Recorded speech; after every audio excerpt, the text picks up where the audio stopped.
Hey Kentucky, this is Mary Jo Perino. Tonight, another bad week for unemployment claims in the Bluegrass. UK basketball announces a new series with Notre Dame, and I'll go one-on-one with Attorney General Daniel Cameron. All that and more is next on Hey Kentucky.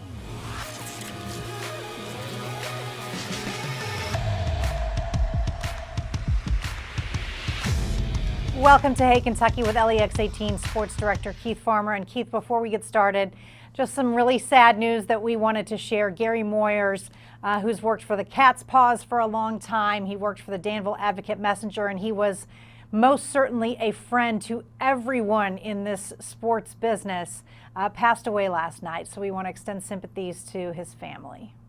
Such a sweet spirit, always fun to be around at the games because he would take pictures of not only the games, but people in the crowd, and even some of his fellow media members always loved to talk about his grandchildren and everything. So he will definitely be missed. A very sweet spirit. Absolutely. Kind soul. All right, let's begin with a look at the latest numbers related to the coronavirus in Kentucky.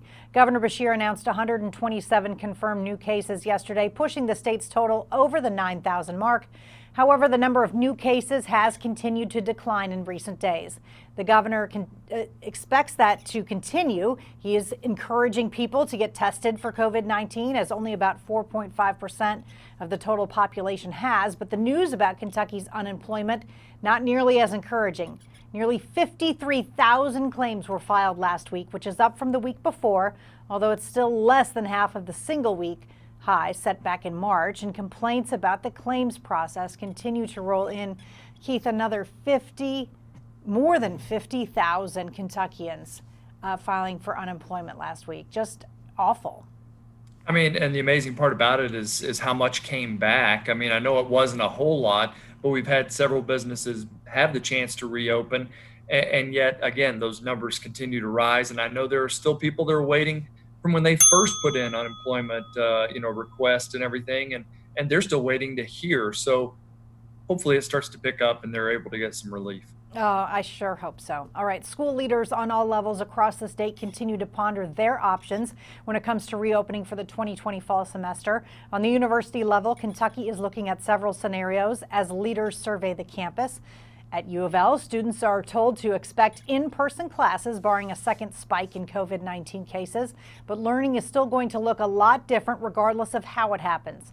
On the K through 12 levels, school leaders have to look at many factors as they contemplate how to manage social distancing in the classroom, on the bus, in hallways, and in cafeterias. School administrators, teachers, students, and parents all need to be prepared to be very flexible in adapting to a changing landscape. And Keith, I know there's so many contingency plans, but I am praying that our kids are back in school in the fall or whenever it happens. Yeah, you're not the only one. But yeah, it's going to be difficult, I think, but with the whole social distancing thing, because just from watching the kids interact in neighborhoods that I've been around, they're still having a big old time running around together, playing, and now you get them into a closed space in a school, and I just don't know how they're going to be able to do it. Listen, we have learned that humans crave interaction. We need each other, and it's hard to tell kids not to do that. Now let's turn to Kentucky basketball. Former Cat Johnny Juzang has been granted eligibility to play for UCLA in the upcoming season. The sharpshooter announced he was leaving UK in late March following a freshman year, which he averaged about 3 points and 2 boards in 28 games. Juzang chose the Bruins in part because their campus is 15 minutes from his home in LA, which could be one reason the NCAA granted his waiver. Now, many True Blue fans hope that this news bodes well for new Kentucky transfer Olivier Sarr, who is also seeking a waiver to play this fall, although his situation is different. But Keith, I do believe he's got a reasonable expectation that the NCAA grant him a waiver. Yeah, I mean, his coach was let go, so he doesn't get the chance to play for that coach that he signed up to play for those first 3 years. And so now he's decided to finish up elsewhere. It seems like a chance where NCAA could say, yeah, we need to let him go on. In fact, look at Kentucky. Johnny Juzang was coming on at the end of the year, and they said, play wherever you want, take off. And, we're behind you 100%. And that's what he has done, and he got his waiver. And Wake Forest coach was fired like really late in the game, too. It wasn't right after the season or anything. So I do think he'll be granted that waiver. All right, there's also some scheduling news for the Cats. Today, Kentucky announced a 3-year series with Notre Dame. The first game taking place December 12th in Lexington. The second game at a to-be-determined neutral site on December 11th, 2021. And the third game in South Bend on December 10th, 2022. UK and Notre Dame have only met 8 times in Lexington, with the Cats coming out on top in every meeting. Kentucky leads the series 10-6 in South Bend, but the Irish have won 2 straight in the series at home, including a 14-point win in 2013. Keith, odds on Mike Bray wearing a mock turtleneck? Go. 99.9%. Just because you said it, there's that Yeah. 0.1 that he might change it up. I've always liked Mike Bray, and so I love this. I'm excited about this 3-game series. And you know what? Kentucky's going to rub it in Indiana's face. They're going to play this neutral game in Indianapolis. You know it's going to happen.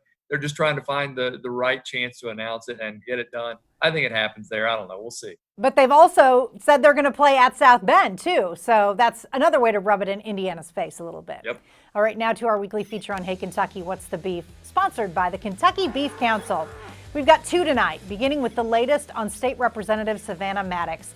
Kentucky Democrats called for her resignation for her support of groups who have been protesting Governor Beshear. Now Democrats want an official censure of her in the State House. Maddox says the protests are valid while condemning Sunday's effigy display.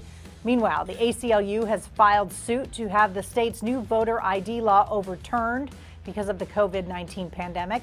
They argue that requiring people to go out and get an ID to vote puts them unnecessarily at risk from the virus. The suit has drawn praise from Governor Beshear and criticism from Secretary of State Michael Adams. And that's tonight's edition of What's the Beef? Up next on Hey Kentucky, I'll go one-on-one with Daniel Cameron. The state's Attorney General has made a lot of headlines during the pandemic. We'll talk about them all when we return.